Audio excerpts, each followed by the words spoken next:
What's up, people? This is the Oracle. We are back online for another Ixalan draft. Today I'm testing for the first time my new computer.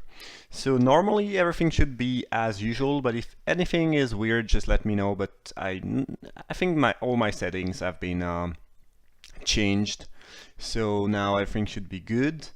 If anything, now things should go a little bit better. The stream and video recording on YouTube should be a little bit more fluid.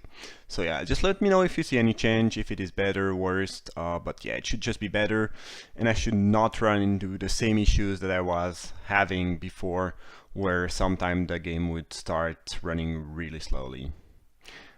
Anyway, probably gonna first pick Savage Stomp. This pack has a lot of good things. You have Stomp, Scoundrels, Blast, Firebrand pretty good too. A lot of decent red and green card. I think Stomp is one of the best here, so I'm gonna go with that. And we'll see where we go, I guess. This pack is full of vampires, kind of. The green cards are pretty bad. I don't think Growing Rights is very good. Oh, there is a sound for that? Weird. Can you hear that? You probably can. In theory, I should not have any sound on MTGO though. I'm just gonna check something. Let's just... Alright, no more sound. Yeah, the best card in the pack I think is Bloodletter. I think I like it a little bit more than Glorifier of Dusk, which has... 2 life is pretty high cost. There's a lot of racing. Paying 2 life to give Vigilance not very useful, because you're probably gonna block something that's smaller than 3, so you don't get a lot. And it's a fine card. I think Bloodletter is just better. And I think I'm just gonna go with Bloodletter. I think it's just the best card in the pack, and we'll see where we go. Obviously, in Ixalan, black-green is not a great color combination, because you don't really have a tribe in it. You can still, build a decent black-green deck. Might just pick Swordtooth here. We first pick the Stomp. This is a, third pick Swordtooth. Don't mind jumping into another color. Bishop Soldier is very good. Boon decent, but probably not in an, black-green or red-green deck, so probably want to go with Swordtooth. Some pictures are charging a little bit slowly, but maybe it's because it's the first time I do a draft on this computer. Maybe it's always like that online, but again, everything should be a little bit better now with this new computer, new settings. And again, let me know if there's anything weird, different, even if it's just to say, it looks better, or somehow it looks worse. It should not look worse, but just let me know. This pack is not very good. None of the red or green cards seems very appealing. I might just pick Shaper Apprentice and leave myself open to play Merfolk maybe, because I'm really not interested in anything else.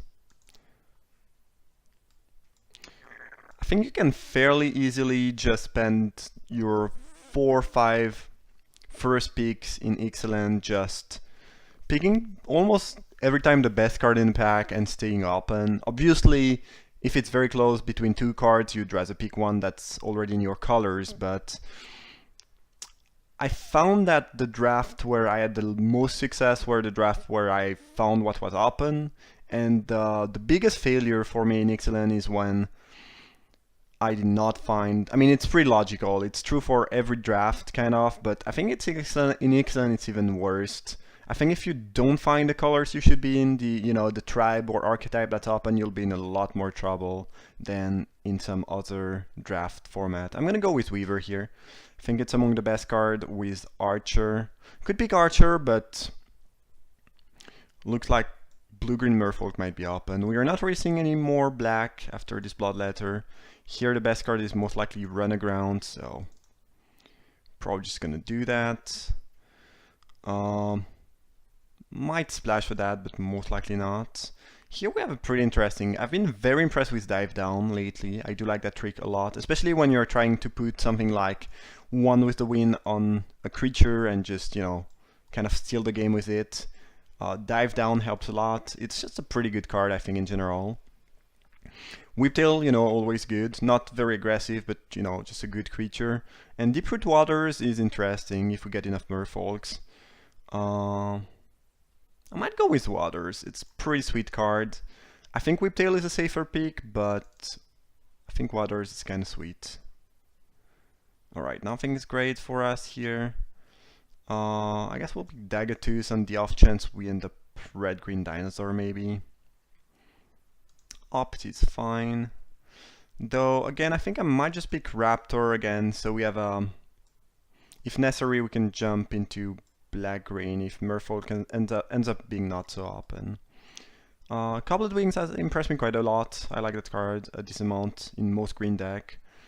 Sometime in Merfolk you already have a decent amount of evasion with the Shipper Apprentice and one with the wind, so it's not as necessary, but it's pretty good in red-green, and it's sometimes pretty good in Merfolk. I think by picking that we stay more open than if we pick any of the other card. This thing is going to be playable in both red-green and blue-green.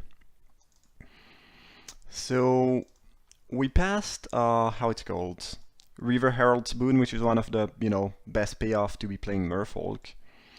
The 2-mana Trick. We saw a couple Merfolks early, but then not so much afterwards. So I'm still unsure what we should be doing, but I think whether we go red-green Dino or blue-green Merfolk, we have something like 6 playables. So eventually we'll find out, I think. Alright, this pack has a lot of things for a blue-green deck, not so much for a red deck. Air Elemental is very good, Boon is great, Deep-Root Warrior is one of the best 2-drop for Merfolk. Apprentice is very good too. Just gonna go with the card with the highest power level, I think, here, which is Air Elemental. I guess it doesn't play as well with Deep-Root Waters, but still very strong.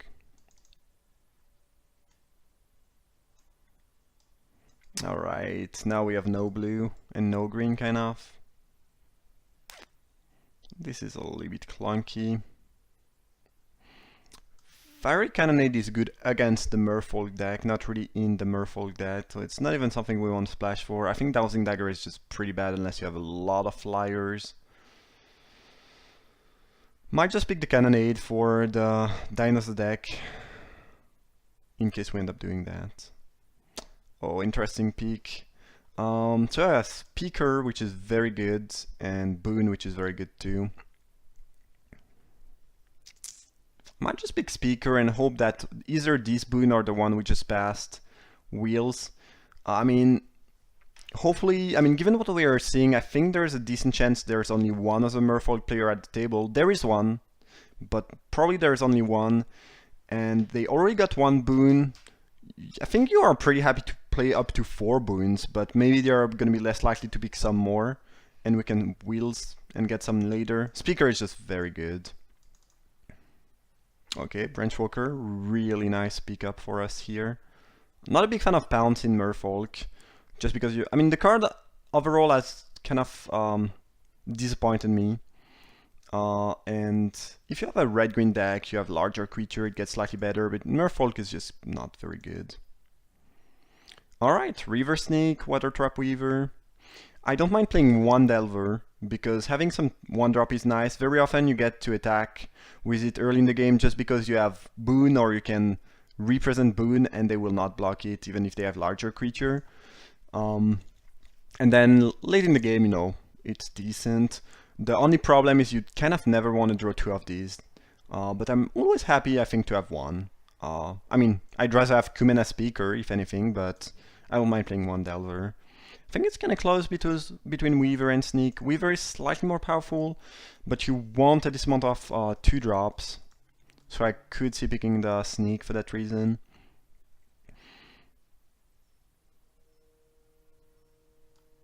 It's a close call. I'm gonna go with Sneak, just making sure we have enough 2-drop. Interesting. Weaver, Jade Guardian. So if anything, there could be another Merfolk player at the table, but Merfolk is kind of... It's not... I don't think it's wide open, but it's open enough where we, you know, will end up in a decent shape here. So if I get a couple of 1 with the winds, or even 1, kind of want Jade Guardian. Otherwise, Weaver, probably slightly stronger card. I'm gonna go with the cheaper card, I think, for now. Both are very good, though, obviously. Ooh, Deep-Root Warrior is amazing. Really happy to get that this late. Cancel for the side, I guess. And this one wheeled, as well as the boon. That's amazing. Okay, maybe the boon that did not wheel is not a big, not a big signal. Looks like Merfolk is just very match up and at this table, which is an excellent news. Yeah, so I don't know, boon or we already have. You really want enough 2-drops, but we already have 4, so I think maybe I just pick boon now. I think Warrior is very often a slightly higher pick than boon, but right now we don't have any trick really, and we have already 4 2-drop. I kind of want to end up with 5, 6 if possible, but I think since it's pretty open, we should get there with the last pack. Happy to get a dive down. Deck is looking very good here. Could use a 1 with the wind, obviously. We have a little bit of interaction here. 2 very good tricks. I mean, yeah, I've been pretty impressed with dive down. Gonna play this Delver, I think. Nice curve. Oh, I like how this is shaping up. And we might get to play Deep-Root Waters. Right now we have, what, 8 Merfolks. They are all pretty cheap. I like how this is going. Whereas red, I don't think we saw a lot of red this draft. I don't think we are seeing a lot of red, basically. And this is why, you know, staying open, finding what looks open is pretty important. It's not always easy to do. And to be fair, at the end of pack 1, it kind of felt like someone else went into Merfolk, but given what we are seeing here, look like it's just open, which is nice. Tempest Color is nice. Pretty happy to have one of these in my deck. You know, it does kill people.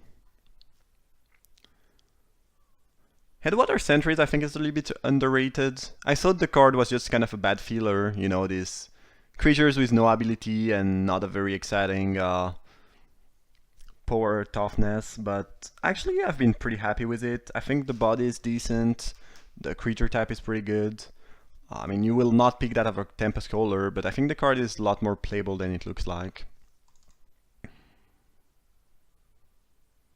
Alright, there's one with the wind here that we want, I think, over a bunch of things we don't really care about. I mean, Whiptail is decent, but it's not that appealing, especially if we are playing Deep-Root Waters. We really want to make it as good as possible.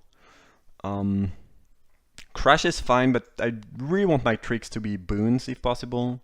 I could play a Crash, but yeah, I might try to have boons, so...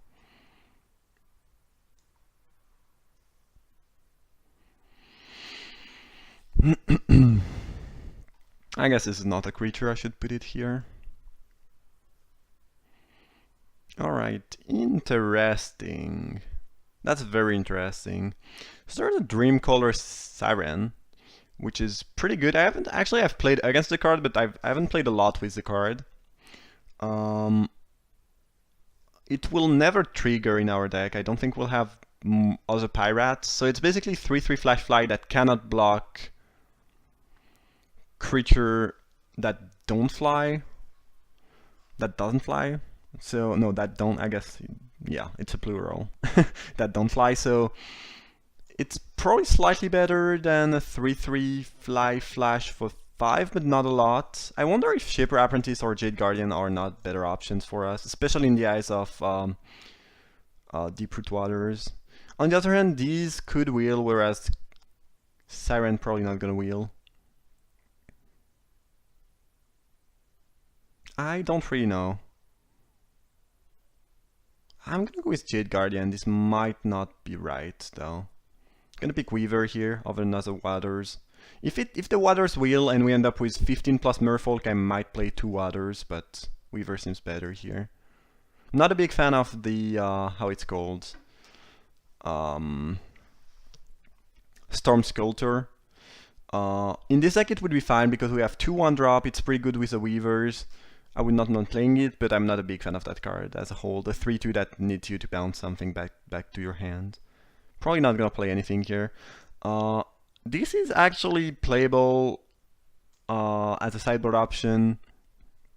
I've had people citing that thing against me when I was playing a deck with Boneyard Parley, the 7 mana reanimating spell, and it was pretty good. There's not many graveyard strategies or synergies in this set, but I don't mind having that in the side, I think. Okay, Shaper Apprentice, really nice here. Definitely better than Storm Sculptor. I think we're gonna wheel one of the Storm Sculptor anyway, so I'm not too worried. Another Jade Guardian is great, like it more than Storm Sculptor for sure. Another Boon is just amazing. That's great. Probably not gonna play Sentries, we just have better cards, I think, overall. But it's nice to have around. We already have a Canopy, so I might want something that can also kill Artifact in the sides. In the side, not sides. And this is 21. How many Merfolk do we have? 6, 13 Merfolk plus 1 Air Elemental.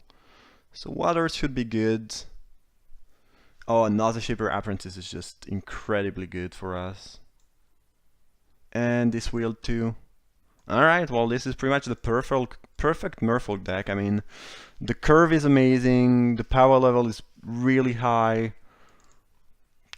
Cannot really get much better than that. We don't have a lot of removal, but actually we don't really need a lot of removal with 3 Weavers. We also have a Runaground, the Kohler. This deck doesn't really care about removing creature, it just cares about killing people quickly. And yeah, you don't need to have a lot of interaction. Probably gonna play Cobbled Wings as my 24th card because this is 16 lands. And that's gonna be that, and I think the deck is pretty great. Oh, I need to... Why is it so small? Again, first draft, so my settings are still not like they used to be. Alright. Well, I think this deck is great. And yeah, we'll just go with an 8/8 mana base. We have a little bit more blue, but we need this amount of green early, especially for these. No, definitely not 10/6. It's just gonna be 8/8. Alright, that's gonna be that. Merfolk aggro for you. Hope you enjoyed the draft. Thanks a lot for watching, and see you for round uno.